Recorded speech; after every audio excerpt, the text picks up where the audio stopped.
Bonsoir à tous, bonsoir au public, de la Cité Libre. Ce soir, nous nous retrouvons pour une soirée débat sur notre serveur Discord. Nous allons, discuter, du conflit qui est en cours au Moyen-Orient avec, les frappes, israéliennes, et américaines qui ont touché, le territoire, de l'Iran et qui visent, selon, les dits auteurs des bombardements, à empêcher, le gouvernement de l'Iran de mener à bien son programme atomique. En guise d'introduction à la soirée, je vais vous lire le billet du blogueur Descartes, un blogueur politique français que je considère être un très bon commentateur de l'actualité politique en général, qui est quelqu'un qui a une cinquantaine d'années, qui est ingénieur dans le nucléaire en France, le nucléaire civil, qui est plutôt politiquement d'obédience souverainiste et communiste un peu old school. Donc je vais vous lire son point de vue, ça pourra nous servir de base de discussion pour rebondir, et puis je ferai un échange notamment avec Alex du Québec, qui est un étudiant en relations internationales. Alors, je lis un petit peu le texte du blogueur Descartes. Donc c'est un texte qui date du 18 juin, c'est déjà du passé, j'ai envie de dire, parce que les choses évoluent assez vite. Je ferai peut-être des commentaires en plus un petit peu du texte. Donc il nous écrivait le 18 juin. L'actualité, c'est le bombardement de l'Iran par Israël. Un bombardement qui, surprise, surprise, surprise, il y a une faute d'orthographe, les commentateurs des chancelleries occidentales évitent soigneusement de qualifier d'agression. Une timidité qu'on avait déjà pu apercevoir lors de la Deuxième Guerre du Golfe, donc dans les années 90, et dont on ne peut que noter le contraste avec le vocabulaire utilisé pour caractériser l'opération spéciale entre guillemets russe en Ukraine, par exemple. Et pourtant, il y a un étrange parallèle entre la décision russe vis-à-vis de l'Ukraine et celle d'Israël vis-à-vis de l'Iran.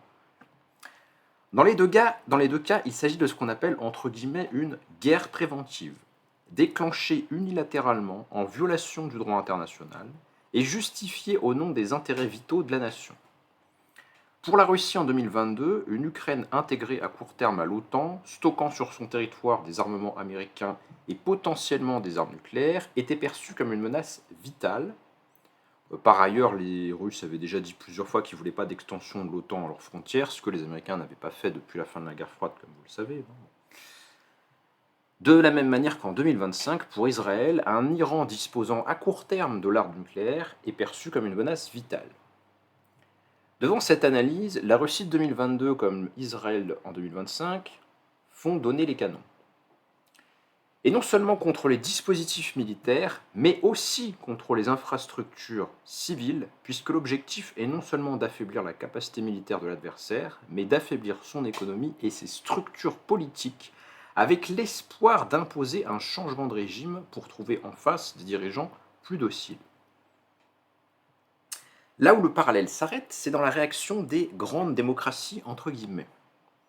À l'agression russe, agression entre guillemets, je laisse la responsabilité de ces propos à l'auteur du billet que je commente, à l'agression russe, on répondit par une condamnation universelle au nom du droit international et de la souveraineté des États. L'Occident unanime a proclamé le droit de l'Ukraine à choisir ses alliances et à organiser sa défense comme elle l'entendait, sans rendre compte à personne. Quand il s'agit de l'Iran, curieusement, le droit international et les principes sacrés partent en vacances. Réunis en G7, les grands de ce monde commencent leur déclaration non pas en condamnant ce qui est à l'évidence une brutale agression d'un pays souverain et une violation du droit international, puisque le sujet du jour c'est donc bien les bombardements de l'État d'Israël sur les installations militaires iraniennes, mais le communiqué du G7 commence en soulignant le droit d'Israël à se défendre.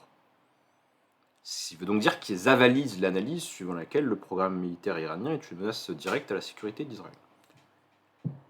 Il paraît que dans le cas d'Israël, contrairement à celui de la Russie, ce droit inclut le fait de bombarder les infrastructures civiles d'un pays jugé hostile, puisqu'on a eu des bombardements, semble-t-il, de la capitale Téhéran.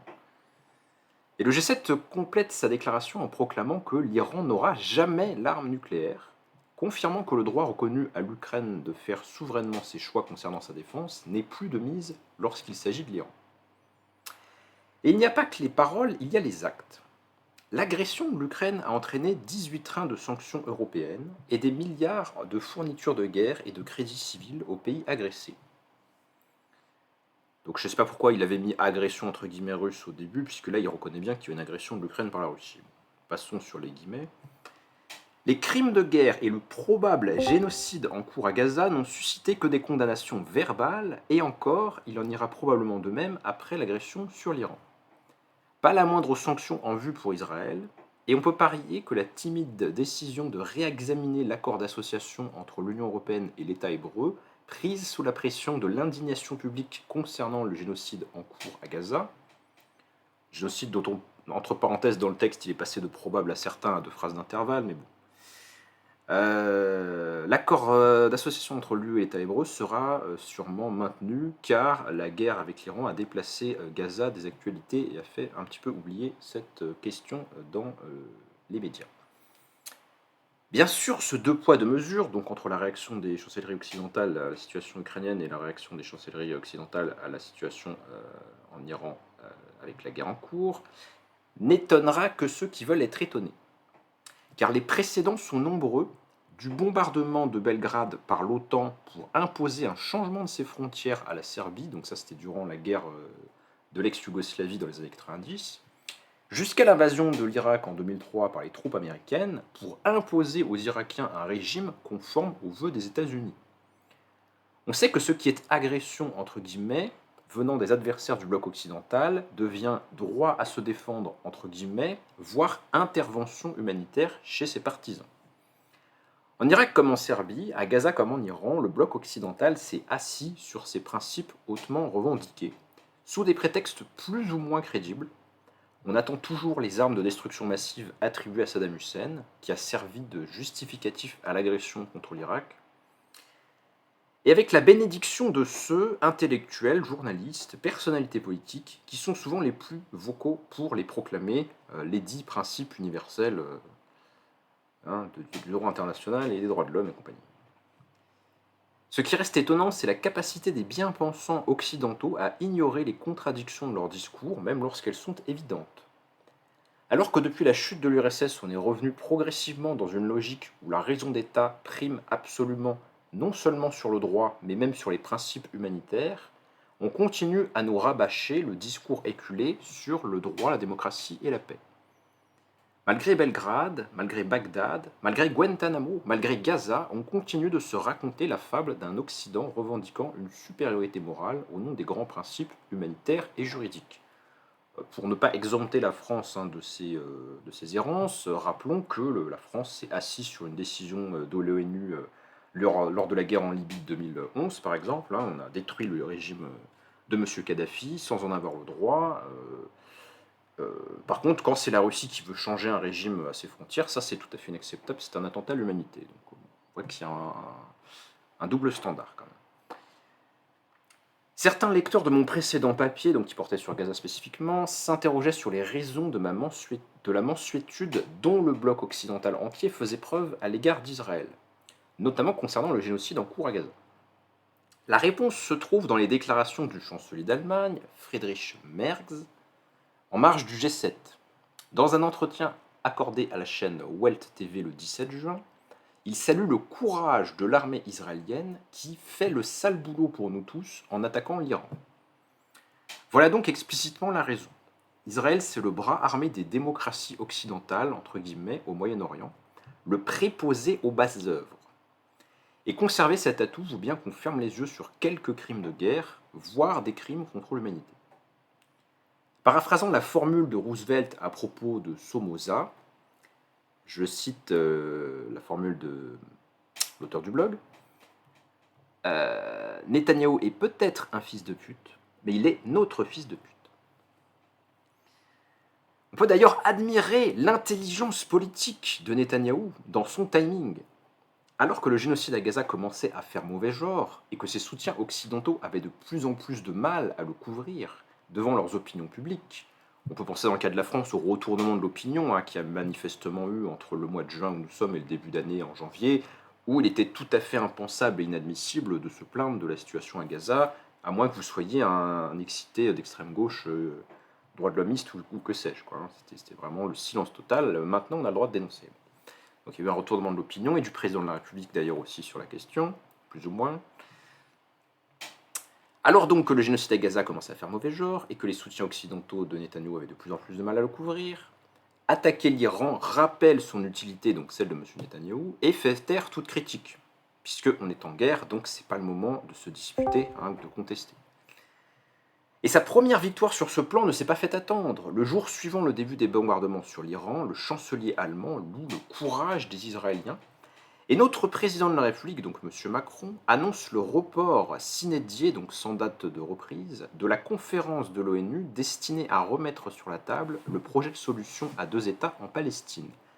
Pour des raisons logistiques, paraît-il, donc Conseil de l'ONU qui devait se réunir la semaine prochaine, donc la semaine où nous sommes, et au cours de laquelle la situation à Gaza devait être exposée. Donc c'est très bien vu de la part de Netanyahou, en déclenchant ces opérations militaires, ça permet de rappeler que l'Iran c'est le mal absolu, Israël c'est une démocratie qui est du camp du bien, et du coup on ne parle plus de la réunion qui devait remettre sur la table le plan de partage de la Palestine.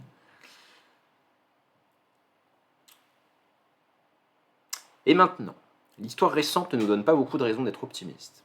Dans la quasi-totalité des cas, guerre en Libye, Afghanistan, Irak, Somalie, les tentatives d'imposer des changements de régime par les bombes ont abouti à des États faillis, à un appauvrissement massif des populations et à une migration économique importante.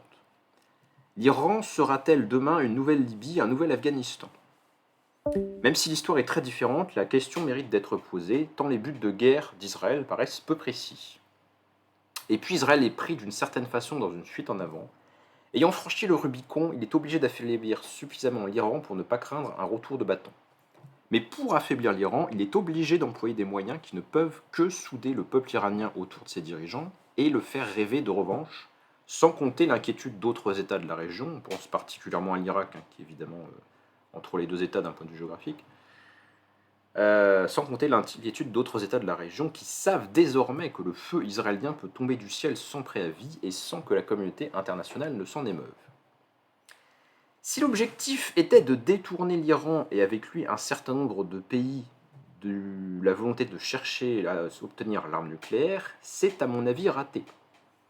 L'agression contre l'Iran, tacitement approuvée par le bloc occidental en défiance du droit international, met en évidence le fait qu'un État non doté de l'arme nucléaire peut à tout moment subir une attaque touchant non seulement son potentiel militaire, mais ses populations civiles, ses institutions politiques et son patrimoine économique. Dans ces conditions, se doter d'une dissuasion efficace fondée sur l'arme suprême paraît un objectif très raisonnable. Puisqu'en fait, si vous n'avez pas l'arme nucléaire et que votre adversaire l'a, ben, il peut vous taper dessus sans que vous ayez des moyens de riposter. En fait, il y a une différence de supériorité militaire qui est extrême. Donc ça ne fait que rendre rationnel pour toutes sortes de pays dans le monde qui ne sont pas du côté du bloc occidental de se doter de l'arme atomique. C'est l'assurance vie de la Corée du Nord, entre autres pays, par exemple. Sans ça, il n'existerait déjà plus. L'hubris occidental, après la chute de l'URSS, a fait sauter une à une toutes les digues patiemment construites depuis 1945. Avant 1989, aucun dirigeant n'aurait osé parler en public comme l'a fait Friedrich Merz, donc le chancelier allemand.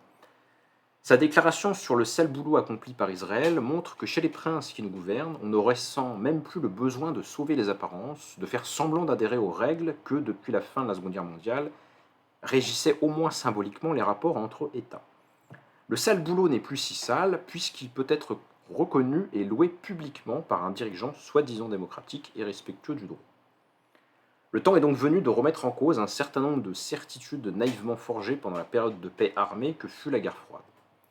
Téhéran est bombardé aujourd'hui, mais demain, ce pourrait être à Paris ou à Marseille, Berlin ou Rome, de subir le même sort, pour peu qu'un Trump, un Poutine ou même un Netanyahou y voient un intérêt. Bon, je ne suis pas forcément très convaincu par la dernière partie de la démonstration, parce que certains de ces pays sont quand même des puissances atomiques et qu'il n'y a pas le même différentiel de rapport de force militaire, mais en tout cas, il met en avant des cartes que le respect du droit international est moins visible que jamais dans les affaires de ce monde, et puis que c'est un prétexte qui est vraiment invoqué à géométrie variable par les gouvernements qui veulent s'en servir comme un atout diplomatique. Voilà, je ne vais pas forcément plus développer, donc je vais commencer à discuter avec Macaron, mais les autres, vous pourrez aussi participer si vous avez des remarques ou des objections.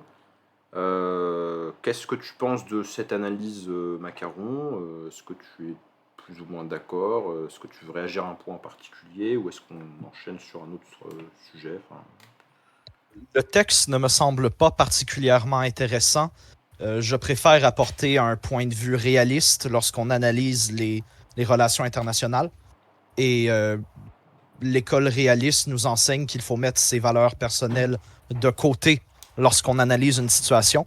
Et je ne trouve pas plus pertinent de faire un texte de ce genre avec des valeurs très marquées et foncièrement anti-occidentales qu'une analyse qui serait euh, du camp inverse, c'est-à-dire une analyse très pro-occidentale, comme quoi les États-Unis cherchent à amener la démocratie au Moyen-Orient et Israël est un petit pays sans défense qu'il faut bien protéger. Et non, tout cela ne m'intéresse pas. Je préfère qu'on parle des implications stratégiques, sécuritaires, économiques, etc. euh, derrière le conflit qui semble de plus en plus probable entre les États-Unis et l'Iran. alors, est-ce que, enfin, je pourrais lancer un débat sur la méthodologie et discuter de la question des valeurs et du droit, mais comme ça serait un peu méta par rapport au sujet, je ne vais pas le faire directement.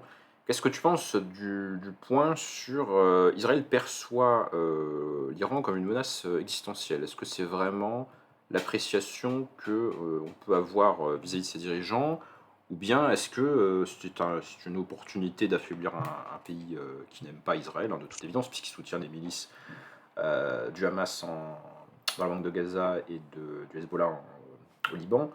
Est-ce qu'il y a vraiment une peur existentielle des dirigeants israéliens ou est-ce que c'est une stratégie, voilà, une opportunité à saisir? Ben, je vais partir dans une certaine tangente, si tu me le permets. Dans les départements de sciences politiques québécois, on considère généralement que les États-Unis ont trois intérêts fondamentaux pour les gens qui sont tenants de l'école réaliste, je veux bien dire.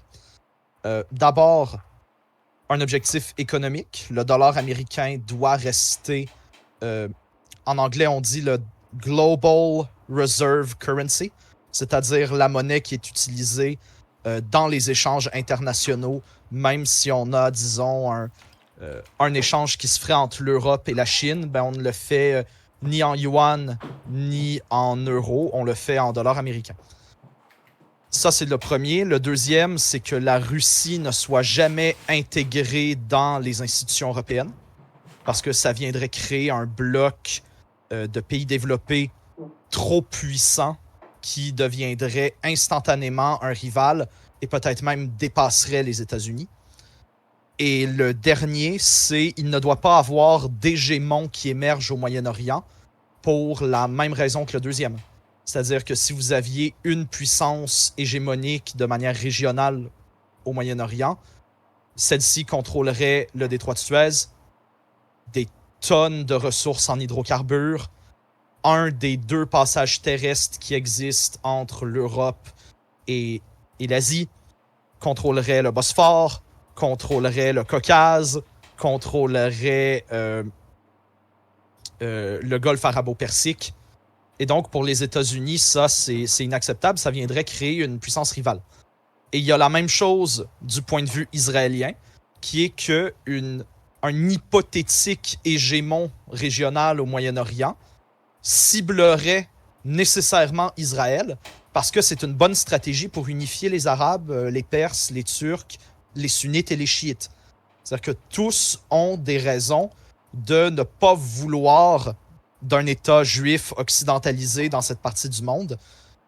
Et, et donc, Israël a peur pour sa survie quand un autre État de la région émerge et devient trop puissant à son goût, qu'il développe trop ses capacités offensives à son goût.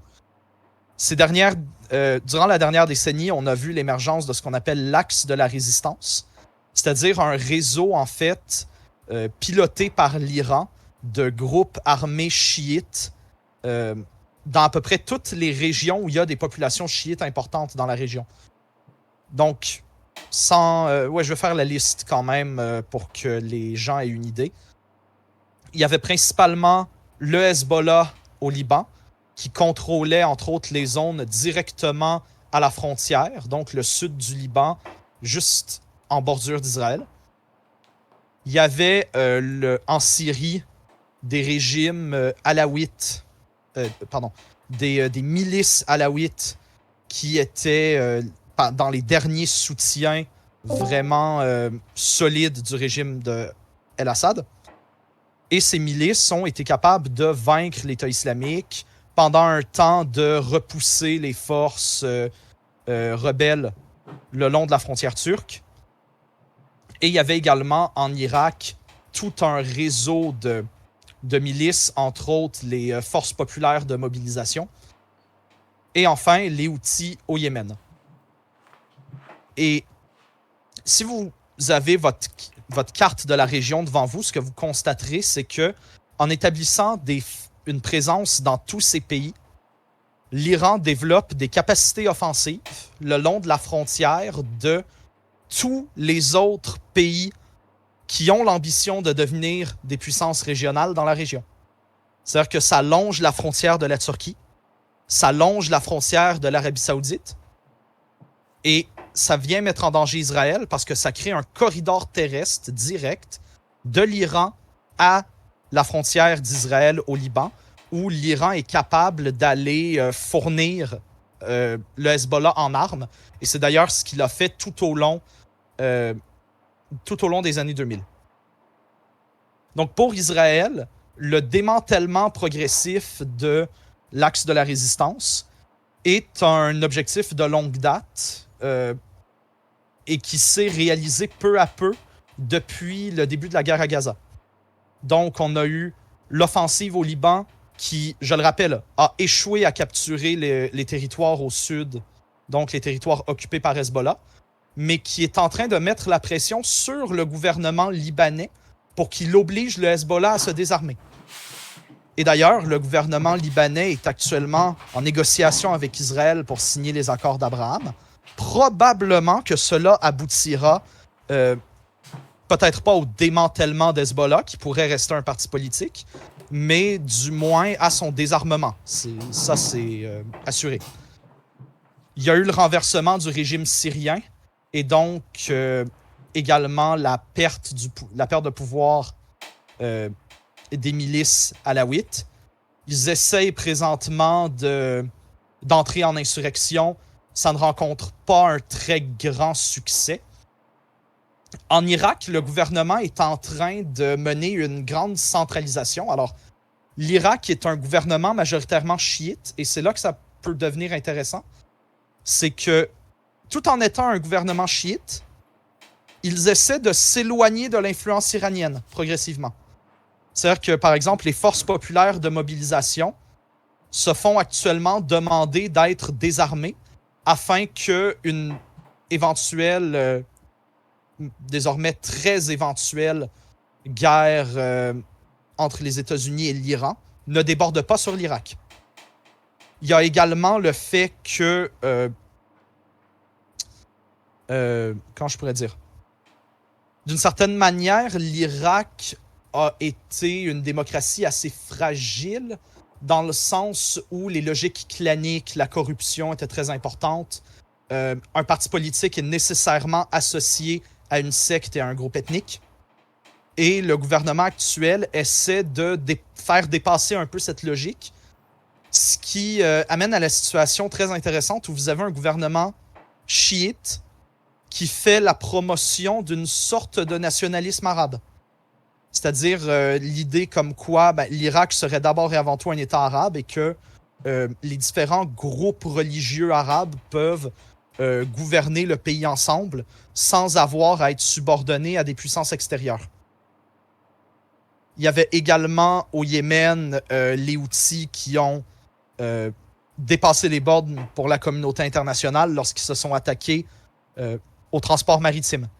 Il y a un immense tabou chez toutes les puissances vis-à-vis ce genre d'action parce que tout le monde bénéficie en fait de ce transport maritime.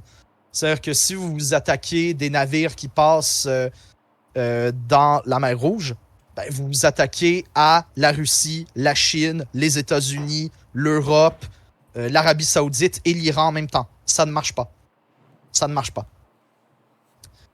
Et donc, Israël a pas été la seule force qui visait ce démantèlement progressif, mais c'est un démantèlement progressif auquel elle a activement participé et qui était dans ce que je dirais les intérêts conjoints de Israël, de l'Europe de l'Ouest et des États-Unis. Donc, c'est une grosse tangente que j'ai embarquée là, mais j'espère que ça a répondu à ta question. Pas tout à fait, parce que qu'il y ait des intérêts de l'État israélien à combattre l'influence de l'Iran, ça me semble relativement évident. Moi, ma question, c'était est-ce qu'on peut présumer qu'ils ont effectivement une peur pour leur survie liée au programme atomique iranien? Est-ce que c'est une peur crédible ou est-ce que c'est un prétexte pour justement continuer à affaiblir l'Iran On ne sait pas vraiment. C'est-à-dire que présentement, il y a beaucoup de brouillard de guerre. Les différents experts lancent leurs propres estimations. Tulsi Gabbard et son ministère au gouvernement américain disaient que non seulement l'Iran n'était pas prêt d'obtenir une arme atomique, mais qu'il n'en avait pas l'intention. Il y a d'autres agences qui parlent d'un enrichissement déjà fait à 60% de l'uranium. Un enrichissement à 60%, ce n'est pas assez pour faire des bombes. Mais ça s'en rapproche. C'est très proche. En fait, aucun État qui ne possède pas l'arme nucléaire n'enrichit de l'uranium à un tel degré. Donc, si on croit ce rapport, c'est définitivement peu envisageable que l'Iran ne cherche pas à acquérir une arme atomique. Ensuite, il y a d'autres estimations qui disent que l'Iran aurait déjà la capacité de faire des armes atomiques et qu'on ne sait pas s'ils en ont, mais qu'ils auraient la capacité d'en faire tout au plus une dizaine. Ce qui ferait d'eux l'État nucléaire qui possède le moins d'armes, en passant. Après, est-ce qu'ils en lanceraient sur Israël? Ça, c'est un peu une question piège parce que, en relations internationales et en sciences politiques en général, on est entraîné à ne pas essayer de développer des prédictions. C'est-à-dire que les cadres théoriques ont un caractère explicatif, mais pas un caractère prédictif. C'est amusant de faire des prédictions, mais ce n'est pas de la science. Alors ça, je peux l'entendre, mais la vraie question, c'est plutôt s'ils acquéraient l'arme atomique, est-ce qu'il serait crédible est-ce que ce serait une peur rationnelle de penser qu'Israël sera bombardé, en fait? Parce que c'est ça qui nous intéresse aussi pour mieux comprendre la politique israélienne en matière militaire. En fait, ce que ça ferait en sorte, c'est que l'Iran serait en capacité de continuer le développement d'un réseau d'influence dans la région sans pouvoir être attaqué par Israël ou par les États-Unis. Voilà, moi c'est beaucoup plus ça effectivement qui me semble probable. Effectivement, ça rééquilibrerait considérablement le rapport des forces et ils ne pourraient plus se faire attaquer comme ils se font attaquer maintenant, justement. Ça c'est sûr, mais le problème c'est que c'est d'ailleurs pour ça que je pense qu'ils en ont pas, hein, parce que si ils avaient des bombes nucléaires disponibles, à minima sans aller jusqu'à les utiliser, ils démontreraient qu'ils en ont rien en faisant ce que fait Kim Jong-un, hein, c'est-à-dire en balançant une bombe atomique au milieu de l'eau, hein, et je pense qu'Israël arrêterait très vite de les bombarder pour des raisons évidentes. Mais est-ce que c'est une menace crédible étant donné qu'Israël est une puissance nucléaire, ça impliquerait une forme d'annihilation mutuelle. Donc, à mon sens, c'est pas une menace crédible. Parce que si l'Iran venait à mener des actions offensives contre Israël avec des armes non conventionnelles, ils en recevraient aussi. Tout à fait. Ils savent parfaitement que les Américains ne laisseraient pas faire et réagiraient aussi. Donc, en effet, c'est juste une garantie de survie pour le régime iranien, plus qu'une menace existentielle pour Israël. Après, il y a une question qui est intéressante. Il y a la question de la réalité de cette menace, mais il y a, et c'était aussi une partie de la question d'Elbron, la perception des acteurs. C'est-à-dire que quand bien même l'Iran ne menace pas dans son essence Israël, les politiques israéliens et une grande majorité de la population israélienne est persuadée que si l'Iran en avait les moyens, il chercherait à détruire Israël. Et ça, c'est important, de comprendre la psychologie des acteurs pour comprendre leurs actions, ce qu'ils entreprennent en termes de politique internationale. Quand on voit que Netanyahou dit que que l'Iran est à 2 semaines d'acquérir la bombe depuis 30 ans, on comprend deux choses. Premièrement, c'est probablement pas vrai. C'est-à-dire, ça fait 30 ans que c'est vrai, donc par définition, c'est probablement pas vrai.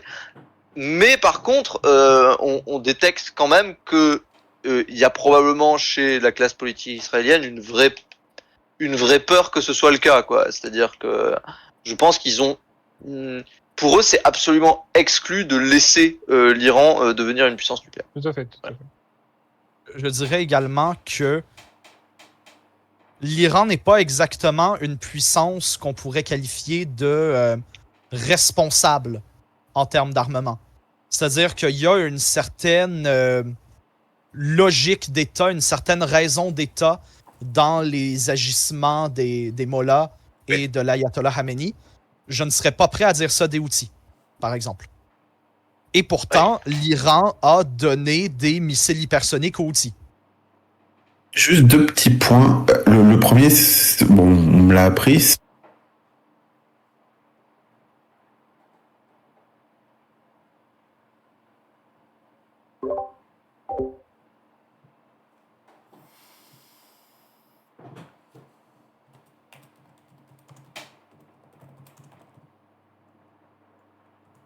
Avant même d'avoir...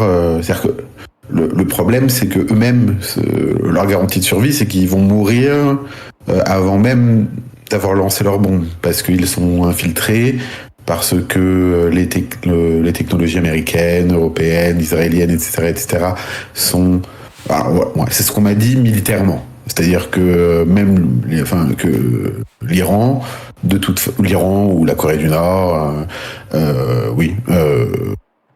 en fait, leur bombe, elle serait détruite immédiatement, et c'est eux qui seraient vitrifiés. Ce qui est une forme de dissuasion, en fait, quelque part aussi, parce que personne n'a envie de vitrifier qui que ce soit. Par contre, Macaron, j'ai une question pour toi sur l'Iran. C'est parce que tu as parlé d'un axe ou d'une alliance, et l'Iran... Ouais, l'acte de la résistance. Et l'Iran me semble être un pays déjà pas arabe. En fait, qu'est-ce que tu penses, donc c'est une question, de ce qui se passerait en cas de... si le régime des mollahs tombait, quoi, pour le dire vite, en Iran, parce que c'est pas les monarchies, c'est pas du tout les monarchies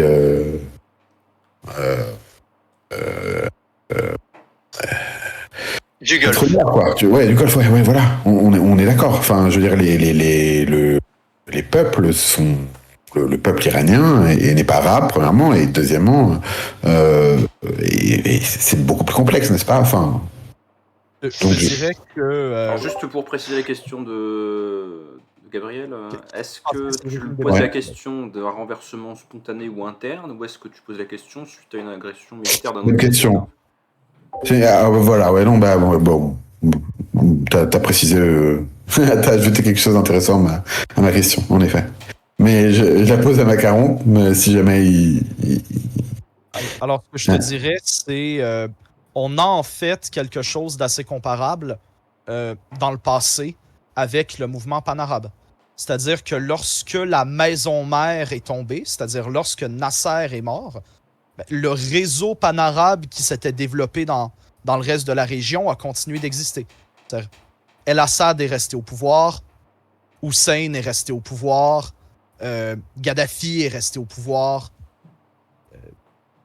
Donc, Oui. probablement Ouais. que Ouais. les groupes individuels chercheraient à continuer de survivre et très certainement que l'idéologie, je pense qu'on peut l'appeler l'idéologie roméniste, c'est-à-dire Ouais. l'idéologie de cette espèce d'islamisme chiite révolutionnaire, anti-occidental et Je pense. antisioniste.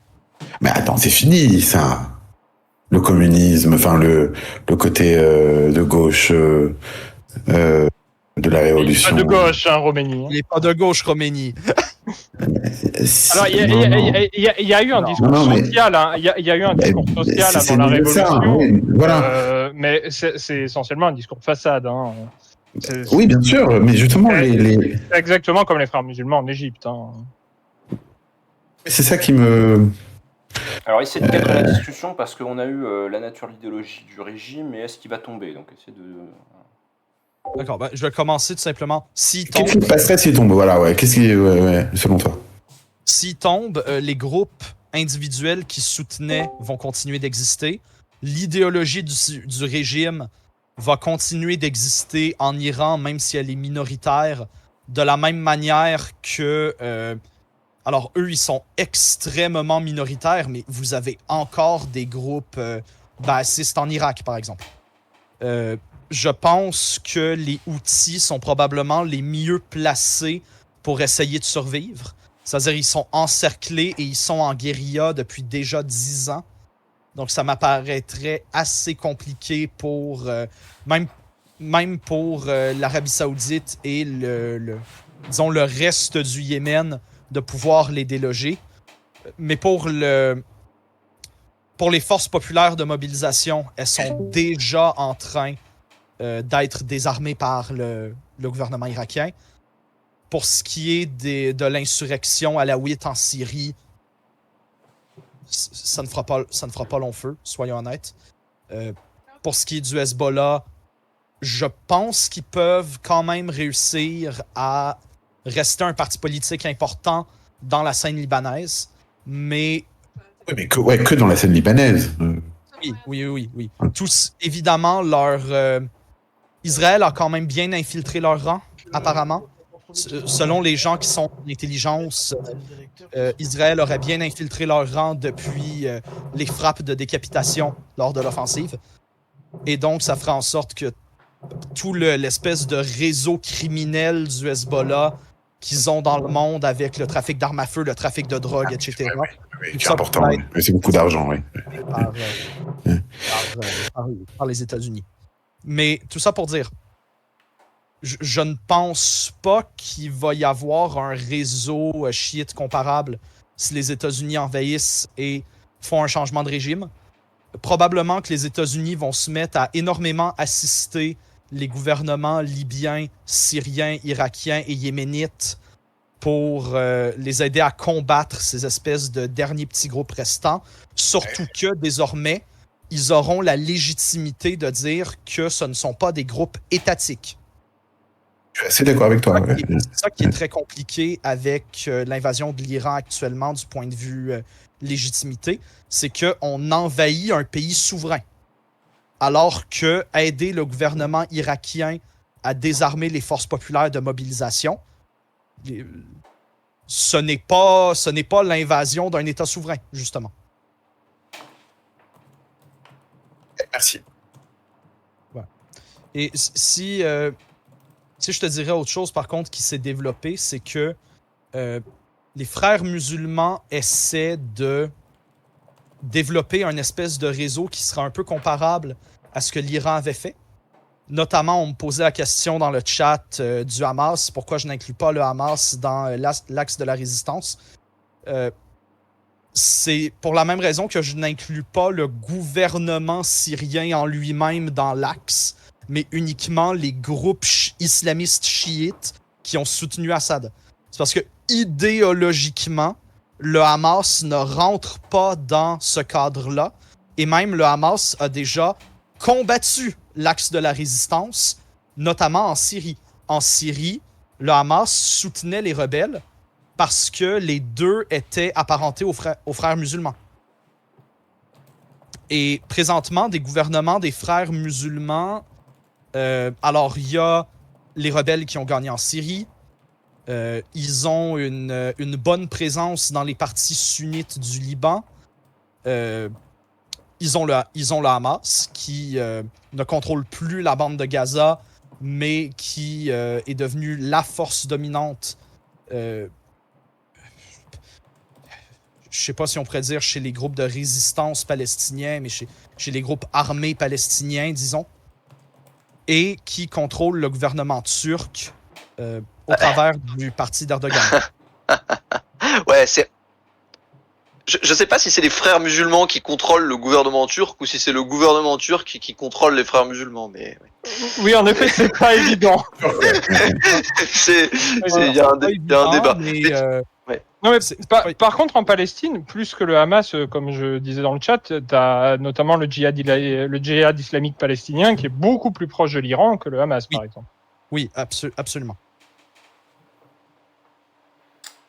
Alors, on a assez vite admis la possibilité et de l'invasion de l'Iran et de la chute de son gouvernement. Est-ce qu'on pourrait pas se projeter peut-être déjà sur un scénario où ça n'arrive pas, en fait? Est-ce que Alors, moi, j'admets pas l'invasion facile de l'Iran. Hein. Non, mais même pas l'invasion, facile. c'est impossible. C'est un scénario parmi d'autres, mais est-ce qu'il ne peut pas y avoir une stabilisation après ces différentes attaques, ou est-ce que vous pensez que ça va continuer? Bon, il y a une stabilisation. Trump il cherche le deal encore à nouveau. Il fait son petit coup de pub et il cherche le deal. Hein. Les États-Unis perdraient la face, tout simplement. C'est-à-dire que... Ouais. Alors, ça dépend. On est encore dans une situation de brouillard de guerre. Si les États-Unis ont réussi à détruire les centrifugeuses iraniennes, ils peuvent très bien se retirer et dire nous, on a gagné, c'est fini.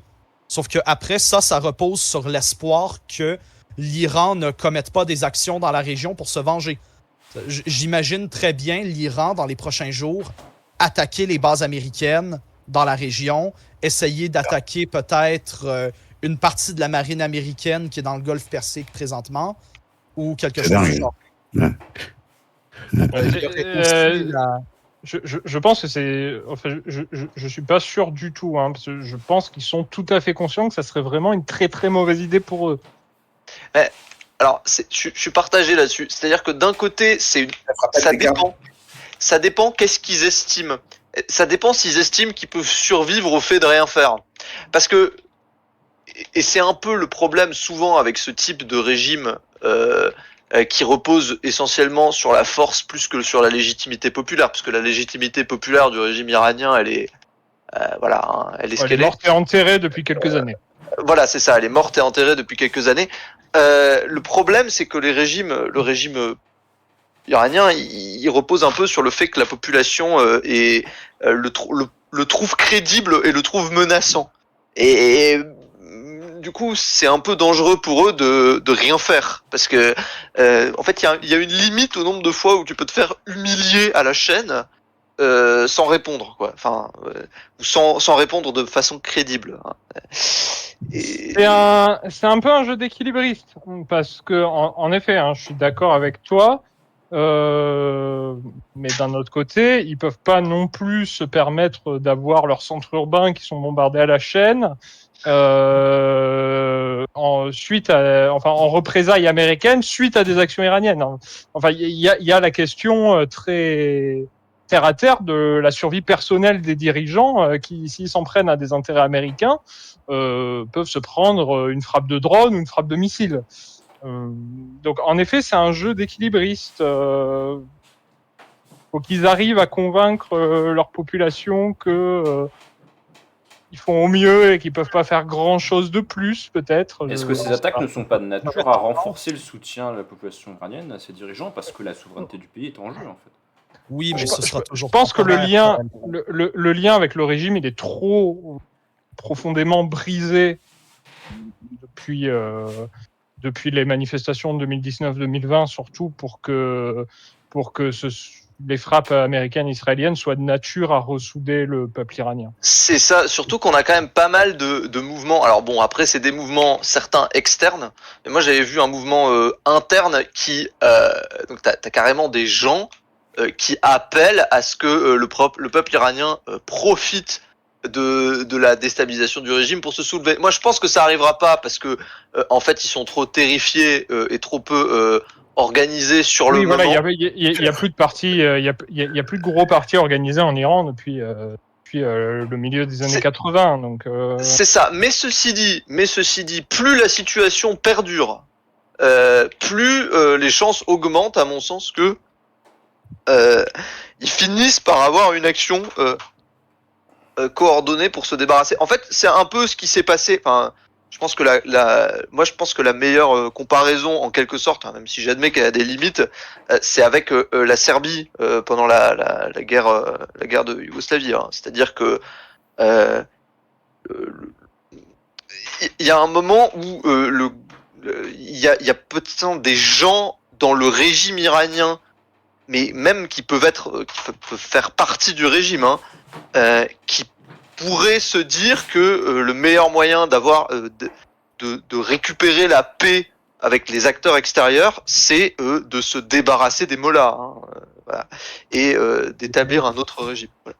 Ce que je dirais aussi, c'est que l'Iran, ou plutôt le régime actuel, est pris dans une situation difficile où il n'a survécu aux manifestations que par le soutien indéfectible des Pasdaran, et que ça fait en sorte que maintenant qu'ils sont en confrontation avec Israël et les États-Unis, ils sont un peu dépendants de ce groupe. Par casse, les Pasdaran, c'est les gardiens de la Révolution, Elias. Ils sont dépendants de ce groupe radicalisé pour se maintenir au pouvoir, donc ils ne peuvent pas faire la paix avec Israël et la paix avec les États-Unis. Ils ne peuvent pas non plus perdre la face aux Pasdaran, et donc ils doivent rester crédibles dans leur opposition aux puissances étrangères hostiles. C'est un peu comme le syndicat Alliance en France, quoi. Je connais pas assez pour... je pense, mais... Non, mais alors après, Lapin, hein, ce qu'il faut bien comprendre, c'est que... Comment dire, les mollahs ont toujours du poids en Iran, hein, notamment via le Conseil des experts, des institutions comme ça. Oui. Le fait est que depuis quand même maintenant un certain nombre d'années, l'armée, les renseignements, l'administration, une part de l'administration civile, mais aussi les ressources stratégiques du pays sont tenues par les gardiens de la Révolution. Donc, enfin, ouais. Quand on dit se débarrasser du régime des mollahs, c'est en fait se débarrasser à la fois des reliquats théocratiques de la Révolution de 79, ce qu'il en reste, hein, qui a encore une part du pouvoir, mais c'est aussi vraiment se débarrasser des Pasdaran. Et là, c'est le commandement, c'est imbriqué avec le commandement de l'armée, c'est les renseignements, c'est une partie de l'administration civile, c'est la gestion des ressources stratégiques et financières du pays, c'est des réseaux économiques, diplomatiques, d'influence, parfois des réseaux criminels à l'étranger. Voilà, c'est vraiment... c'est une hydre. Oui, je suis d'accord. Ils sont automatisés, ils se sont autonomisés presque, c'est ça que tu veux dire? Oui. Ouais, ok. Mais je suis d'accord, hein, ça implique de se débarrasser à la fois des mollahs et des gardiens de la Révolution, ce qui présente un vrai défi. Je suis d'accord. Mais je serais pas surpris que y ait des gens qui finissent par tenter de le faire, mais pas immédiatement. Hein, mais si les bombardements se poursuivent pendant plusieurs mois et sans aucune forme de réponse crédible, à un moment ou à un autre, je serais pas surpris que y ait des gens au sein du régime iranien qui tentent de se débarrasser de l'aspect islamique de la République, si je puis dire. En fait. Après, ce qui est possible, en effet, c'est que... Pardon, vas-y. Joker dans le chat pose une question intéressante. Est-ce qu'il y a un héritier à Khamenei? Alors, Arcas mentionne le fils de Khamenei. C'est pas nécessairement quelque chose qui va se faire facilement. C'est très mal vu auprès de la population et c'est très mal vu auprès des autres mollahs aussi, parce qu'ils verraient ça comme une espèce de retour à la monarchie, d'une certaine manière.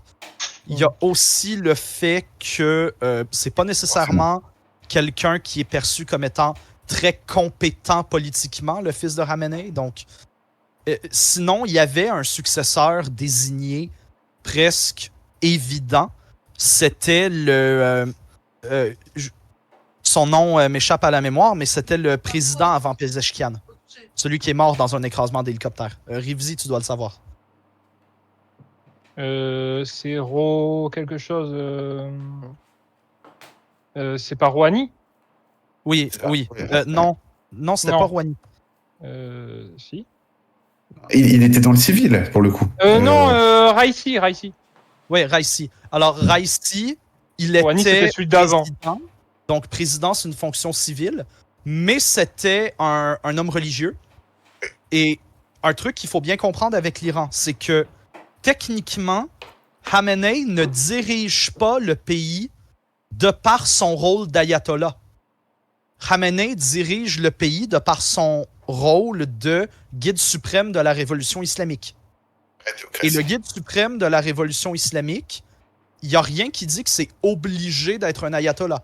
C'est juste que ça a toujours été comme ça, et du point de vue des mollahs qui vont élire le prochain guide suprême, ça doit être un homme religieux, un homme du clergé, qui doit prendre le titre, et cet homme-là doit pouvoir aspirer à obtenir la fonction cléricale d'ayatollah également. Aussi à noter que la succession du guide suprême est volontairement floue, parce qu'en effet c'est un sujet très controversé en Iran, et que quand Khomeini a choisi Khamenei comme successeur, c'était quasiment sur son lit de mort. Donc, enfin, il n'y a pas forcément un successeur qui est déjà clairement désigné. Ouais, c'est quelque chose d'important. Alors j'ai lu dans un livre La géopolitique de l'Iran paru en 2010, donc qui date un petit peu, mais où il y a un certain nombre quand même de faits structurants intéressants, que l'Iran est un pays qui n'a pas vraiment de véritable allié sur la scène diplomatique. On a vu que dans les pays qui ont condamné les frappes, c'est souvent des petits pays sans influence. On a le Sultanat d'Oman qui a condamné les frappes, qui est un pays qui fait le relais, semble-t-il, dans les négociations avec les États-Unis. Et il y a l'Irak aussi qui a condamné les frappes parce qu'elle a peur que la guerre puisse avoir des conséquences sur son propre territoire. Le seul grand pays qui a pris une position de ferme opposition, ce que font les Israéliens et maintenant les Américains, c'est la Russie. Alors, la Russie étant déjà engagée dans une guerre avec l'Ukraine, il semble improbable qu'elle puisse céder l'Iran si l'Iran était attaqué sur son sol, en fait, avec des troupes, quoi. La Russie aspire depuis déjà quelques années à créer ce que les... parce qu'on ne peut pas changer de si vieilles habitudes, les experts américains commencent déjà à parler d'un nouvel axe du mal qui engloberait, entre autres, l'Iran, la Chine, la Russie, et également des pays plus petits comme feu la Syrie de El Assad, que la Corée du Nord, le Venezuela, le Nicaragua, certains régimes africains, bref, tout ça. Dans les faits, ce qu'on remarque, c'est que la Russie est vraiment capable de développer des relations bilatérales avec ces pays, mais qu'elle a de la difficulté à vraiment transformer ça en une alliance multilatérale. C'est-à-dire que l'Iran a effectivement une coopération très étroite avec la Russie sur le plan stratégique, mais avec la Chine, on est beaucoup plus de l'ordre de la coopération économique. Entre autres, la Chine a été la médiatrice principale avec l'Irak de l'accord de paix entre l'Iran et l'Arabie Saoudite. Parce que les pays n'avaient pas de vraies relations diplomatiques depuis la révolution islamique. Ils en ont développé ces dernières années par la médiation chinoise. Et la Chine, en retour, obtient du pétrole à meilleur prix venant de l'Irak, l'Arabie Saoudite et l'Iran. Donc, la Chine a un intérêt à ce que le régime iranien survive. C'est une des sources principales de ses hydrocarbures. Mais de là à essayer de faire de la projection stratégique dans le Moyen-Orient, ils sont pas encore là.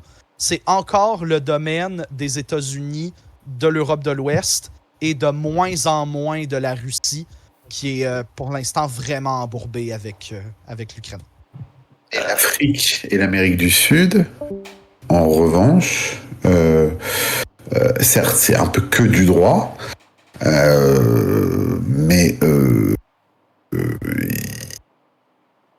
ils sont en défense de l'Iran. Oui, mais bon, Ça compte, Oui. parce que ça compte vis-à-vis des Américains quand même. Parce que. non, Trump, il en a rien à foutre. L'Afrique, ça compte vis-à-vis des Américains? Et il en a rien à L'Amérique du Sud surtout, mais peut-être pas l'Afrique. Mais bat les couilles, il s'en bat les couilles. Il a déjà décidé que c'était des régimes hostiles et que la façon dont il fonctionnait avec les régimes d'Amérique du Sud, c'est fermez-la ou on coupe vos visas. alors, en fait, pas exactement. Ils sont capitalistiquement dans l'ensemble des grandes sociétés d'État brésiliennes, argentines, etc., les Américains. Non, Ils mais c'est pas la- bénéficient vraiment de ça. Donc, Mais c'est pas la question, c'est qu'ils estiment. Je te dis pas qu'ils en bénéficient pas. Je te dis qu'ils estiment que de toute façon, les pays en question n'iront jamais au-delà de protestations diplomatiques, puisque les États-Unis ont suffisamment de moyens de pression sur les pays. Donc ils s'en foutent. Ils s'en foutent. Et les mecs peuvent bien dire on n'est pas d'accord. Oh là là, c'est pas bien quand même. Des frappes. Qu'est-ce qu'ils s'en branlent. Enfin, Et quand on parle de régime hostile aux États-Unis en Amérique latine, je suis désolé, on parle pas du Brésil et certainement pas de l'Argentine de Milei. On parle de régimes autoritaires qui ont attaqué des entreprises américaines de la région et qui soutiennent vraisemblablement le trafic de drogue à direction des États-Unis. On parle du Venezuela, on parle de Cuba, on parle du Nicaragua et parfois on parle de la Bolivie, même si Bolivie, on ne peut pas vraiment dire régime autoritaire. oui. Il semble avoir une démocratie fonctionnelle. Ce sera peut-être testé par les prochaines élections, mais disons trois pays et demi, disons. là, je trouve un petit peu trop réaliste. La force du droit fait très très peur même psychologiquement aux dirigeants. Lesquels, hein. Trump, j'ai des doutes. Hein. Ouais, voilà, tu trouves que Trump, il en a quelque chose à foutre du droit il en a déjà rien à foutre du droit américain. Hein, donc, Est-ce que tu trouves que Nicolas Maduro en a quelque chose à faire du droit? Alors moi, j'ai Est-ce pas que l'impression. Benjamin Netanyahu a quelque chose à faire du droit aussi? Non, je parle des grands pays. Je parle des grands pays comme les États-Unis, etc., face à l'Union européenne, face à la Chine, face à la. C'est-à-dire que le droit, c'est juste un instrument, hein, mais c'est un instrument extrêmement puissant pour légitimer. Poutine en a rien à foutre, Jinping en a rien à foutre. Moi, je dirais que c'est pas tellement le droit qui peut avoir des effets, c'est la perception que les populations ont de cette relation, c'est-à-dire c'est l'opinion publique. Exactement. Mais bien sûr. Le droit, combien de divisions? Non mais c'est ce que je veux dire, hein. C'est ce que Laurent vient de dire. moi je dis pas que le droit international a aucune importance ou même que le fait de parce qu'il y a même pas besoin de passer par le droit. Hein. Le fait d'être condamné pour ses actions par l'ensemble de la communauté internationale, ça a évidemment un impact en théorie. Le problème, c'est que le problème, c'est que je pense que en ce qui concerne les Américains particulièrement, ils sont beaucoup plus inquiétés par le fait que leur propre électorat désapprouve leur implication que par le fait que la population bolivienne ou colombienne désapprouve leur. Alors déjà, est-ce que la population bolivienne et colombienne en a vraiment quelque chose à foutre ou est-ce que c'est juste le gouvernement de ces pays qui effectuent des mouvements diplomatiques basiques, hein, qui consistent à dire oh là là, quand même on condamne, c'est vraiment pas bien, allez à la semaine prochaine, parce que c'est ce qu'on fait de manière générale en politique en droit international, hein. Quelque chose de pas bien se passe, alors on le condamne et ensuite on passe à la chose suivante parce que de toute façon on a des problèmes à régler à la maison. Donc je sais pas, pour moi le truc qui peut empêcher Trump de continuer cette guerre, c'est la réaction du public américain. Alors justement, c'était un point parce- sur lequel j'aurais aimé interroger Macaron. On sait qu'il y a eu un changement quand même dans la diplomatie américaine avec l'administration Trump, parce que dans la période précédente sous Obama, il y avait eu une phase de rapprochement et d'ouverture qui avait donné l'accord sur le nucléaire iranien. Trump, durant son premier mandat, avait choisi de retirer les États-Unis de l'accord sur le nucléaire iranien, et il avait fait pression sur les alliés entre guillemets des États-Unis pour accepter des sanctions économiques, quitter le pays. Ça avait notamment nuit à l'industrie automobile française en Iran, etc. Donc, est-ce qu'il n'y a pas quelque chose de particulier dans la politique de Trump vis-à-vis de l'Iran, parce qu'il semble avoir une position beaucoup plus hostile que celle qu'il peut avoir vis-à-vis de la Russie, par exemple?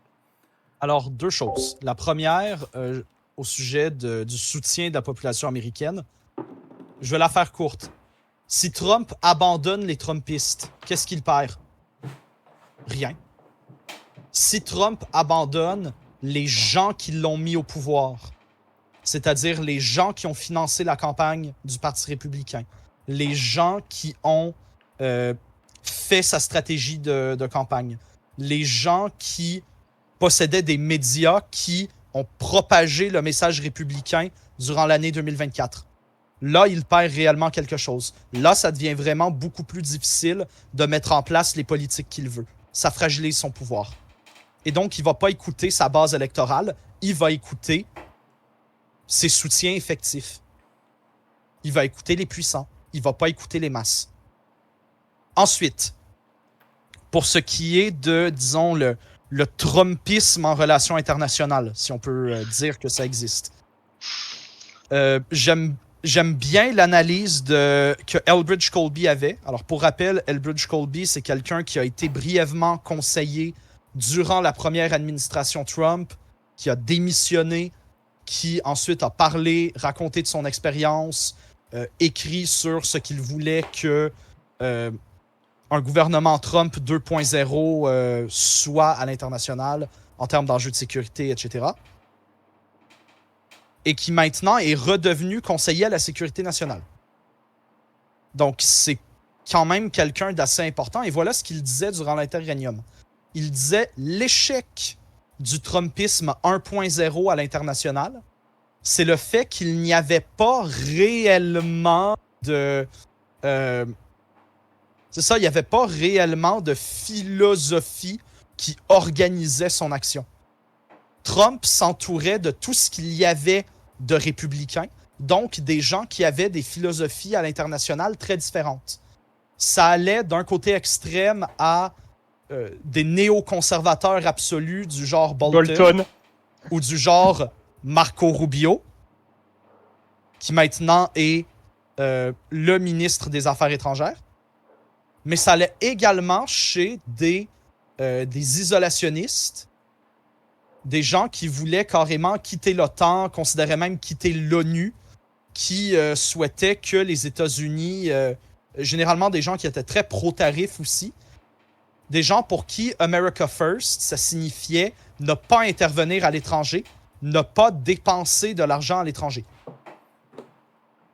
Ensuite, il y avait aussi des gens comme Elbridge Colby, c'est-à-dire des gens qui sont beaucoup plus formés, des gens qui sont des réalistes, des gens qui savent ce que sont les intérêts américains à l'étranger et qui veulent agir de manière stratégique pour maximiser ces intérêts-là.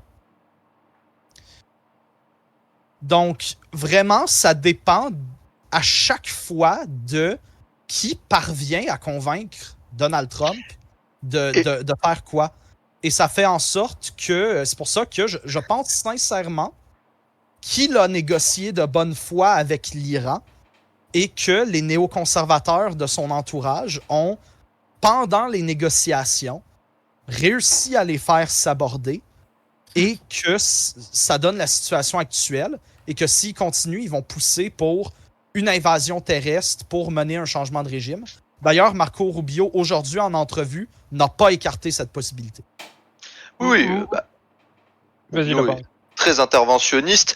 Après, il fait partie de ces gens dans le Parti républicain qui étaient extrêmement critiques de Trump avant qu'il arrive au pouvoir, et même dans les premières années où il était là, et qui ensuite ont retourné leur veste de façon spectaculaire. Donc j'avoue, je sais jamais trop où ranger ces gens-là. C'est-à-dire que je sais pas si ils ont réellement des convictions ou si ils sont en fait là surtout quand même pour le poste et que ils en ont un peu rien à foutre d'une vision stratégique globale, quoi. Par exemple, je prendrais le fameux sénateur de Californie, Lindsey Graham, bien sûr, hein, qui doit être non, pas de Caroline du Sud, c'est ça, Caroline du Sud. Voilà, ça ressemble, ça commence par CA, mec, tu m'excuseras. Caroline du Sud. Donc oui, Lindsey Graham, qui est probablement un des types qui, dans sa carrière, a le plus été un faucon en matière de politique étrangère. C'est-à-dire que à chaque fois qu'il y a une possibilité de le faire, il appelle l'Amérique à bombarder tout ce qu'il peut. Qui pourtant ne se gênait pas récemment pour avoir un discours, je sais plus, je l'avais vu à Fox News, je crois que c'était ça, un discours isolationniste en mode voilà, je sais pas quoi, l'intérêt de l'Amérique c'est d'être chez soi. Enfin, c'est compliqué quand même, hein, de savoir s'ils ont une idéologie globale ou s'ils s'adaptent à ce qu'ils pensent être le plus populaire à un certain moment. Moi je sais pas s'ils ont de leur amener des soutiens. Je sais pas s'ils ont une idéologie globale. En tout cas, j'ai l'impression qu'il y a quand même une constante, puisqu'on parle de l'Iran, il y a quand même une constante vis-à-vis de l'Iran chez Trump. C'est quelqu'un qui, au moment où il est en train de liquider les néoconservateurs, casse le deal avec l'Iran quand même. C'est quelqu'un qui, à la fin de son premier mandat, à une époque où c'est pas encore tout à fait clair qu'il ait tout le monde avec lui au Parti républicain, fait faire demande des plans d'invasion à l'état-major américain, des plans d'invasion de l'Iran, et il y a sa politique actuelle qui parle aussi pour lui. J'ai quand même l'impression que c'est quelqu'un qui a peut-être pas de stratégie globale en géopolitique, mais qui par contre vis-à-vis de l'Iran a une constante qui est la détestation de ce régime et la volonté de le renverser pour diverses raisons, hein. Ça peut être alors on sait à peu près tous que Trump est quand même beaucoup plus favorable au gouvernement israélien actuel que ses prédécesseurs, soit Biden ou Obama, qui étaient pro-israéliens mais qui n'étaient pas autant que lui. Qui a peut-être aussi comment dire, des marques qui ont été laissées dans la fierté américaine, la prise d'otage de l'ambassade de Téhéran et après l'opération Eagle Claw qui a été un fiasco. Je sais pas ce que t'en penses, Macaron, mais j'ai l'impression qu'il y a quand même une constante trumpiste sur la relation à l'Iran.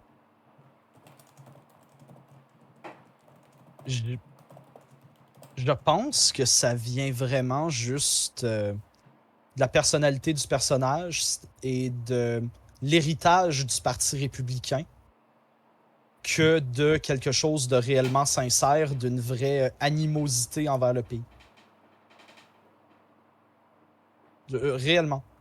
C'est-à-dire que si tu te rappelles... Quand je te dis avec l'Iran, c'est avec le régime iranien, pas avec... Oui, mais si tu te rappelles la primaire de 2016 chez les Républicains, tout le monde voulait déchirer l'accord sur le nucléaire. Oui. Tout le monde. C'est vrai. C'est pas faux. Il y avait également le fait que ce que tu dis sur le soutien à Israël présentement... C'est pas faux, mais parce que c'était Clinton en face aussi. Et oui, que Clinton, en matière de politique étrangère, c'est pas tout à fait Obama. Même si elle était ministre. Enfin, secrétaire d'État.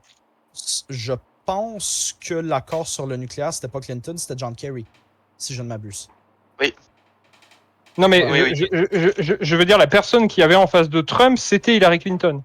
Et que ça ne m'étonne pas qu'Hillary Clinton veuille déchirer l'accord sur le nucléaire iranien. Non, mais... compris ce que j'ai dit. Il parle de la primaire. Tu parles de la primaire républicaine. Il veut dire que dans les candidats républicains, tout le monde était contre l'accord sur le nucléaire iranien. Moi, j'aurais un argument plus simple là-dessus. Mais carrément, je pense simplement que c'est parce que c'était une espèce d'événement majeur diplomatique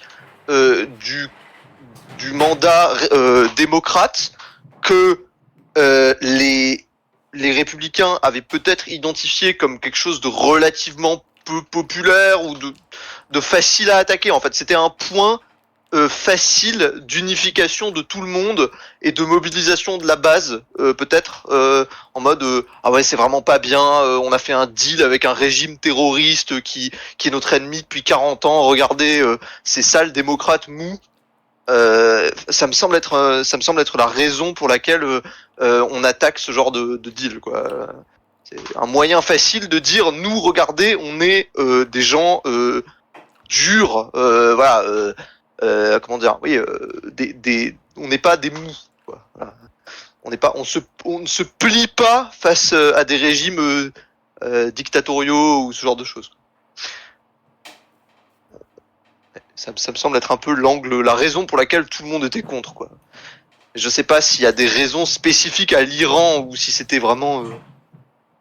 Mais tout ça pour dire que. On n'a je pas parlé pense que du lobby israélien à Washington, cela dit.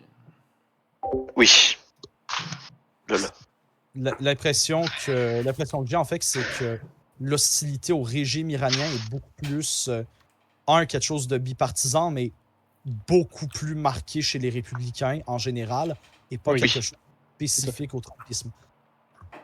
Je suis assez d'accord. Je suis assez d'accord. Mais la question, ce serait plutôt pourquoi Trump y adhère alors qu'il adhère pas à tout un tas d'autres. Parce que il faut quand même rappeler un truc.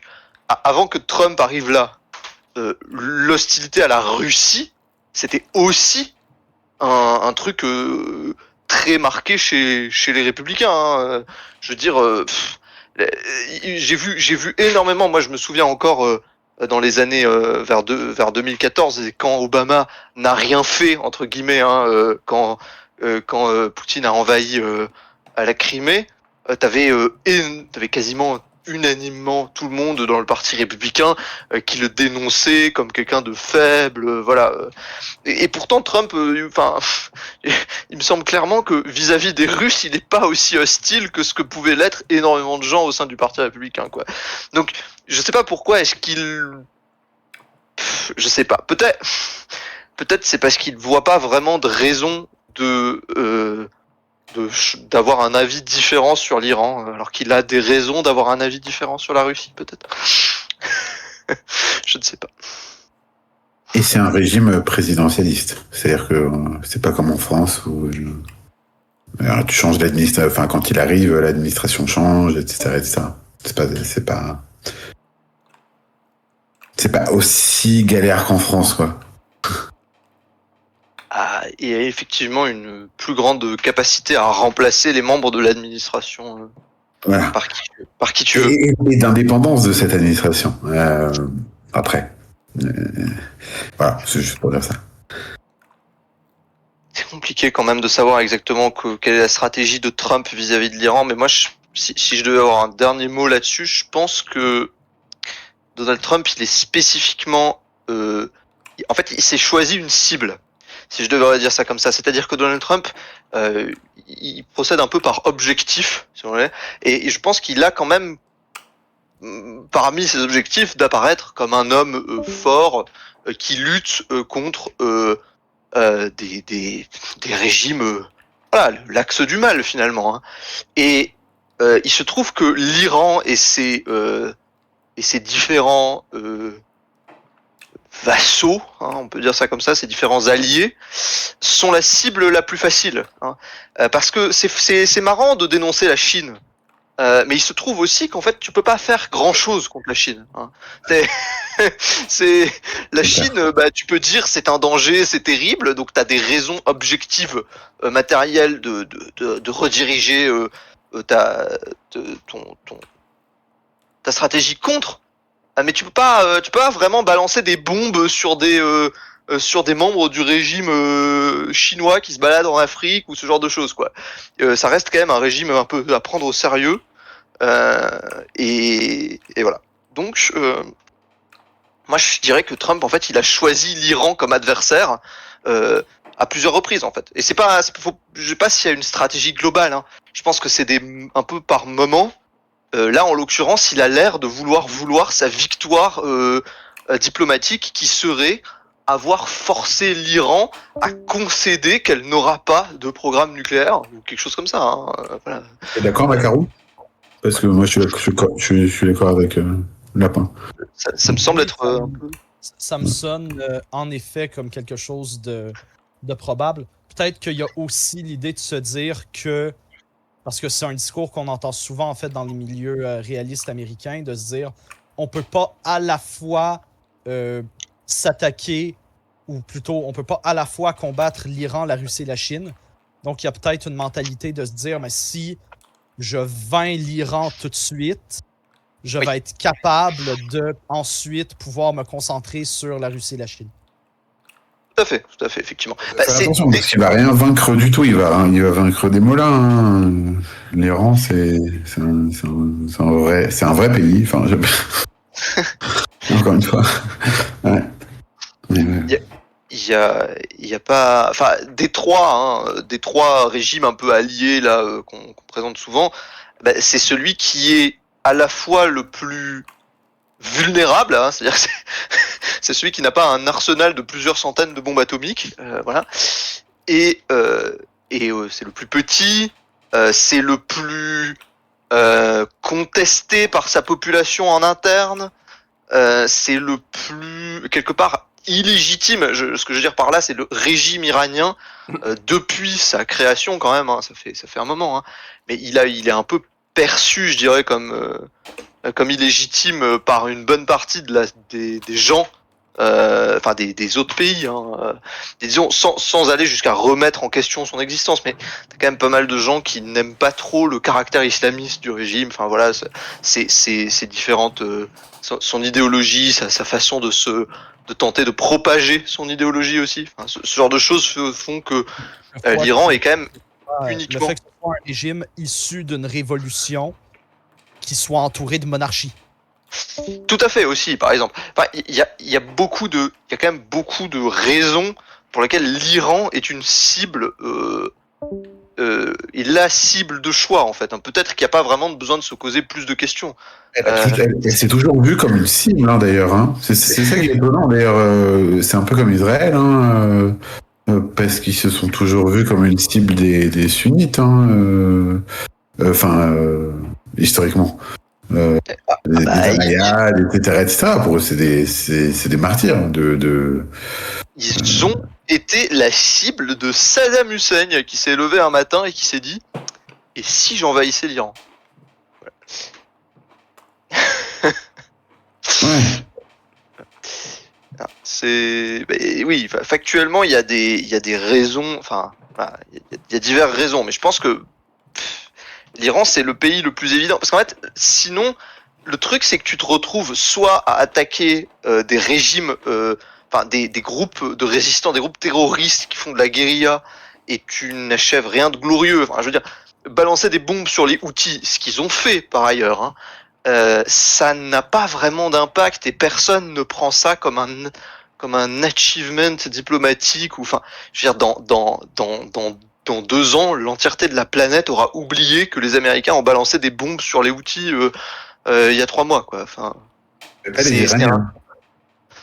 non, d'accord, non, mais les Iraniens, ils auront oublié parce qu'ils auront plus à penser qu'ils ont balancé des bombes sur eux. eux. Gloire militaire de Donald Trump, là-bas.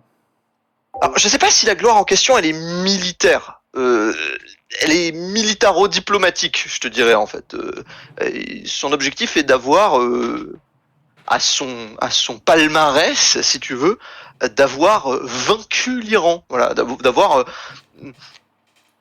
Est-ce qu'il y a pas de cohérence avec sa position quand même je suis celui qui ne déclenchera pas de guerre, je suis celui qui ne dépensera pas votre argent dans des guerres dans l'étranger, je suis celui qui fera la paix en 24 heures avec l'Ukraine, ce qui n'a pas du tout eu lieu. Est-ce qu'il n'a pas trompé son électorat, ce que l'accusent un peu d'ailleurs les démocrates actuellement?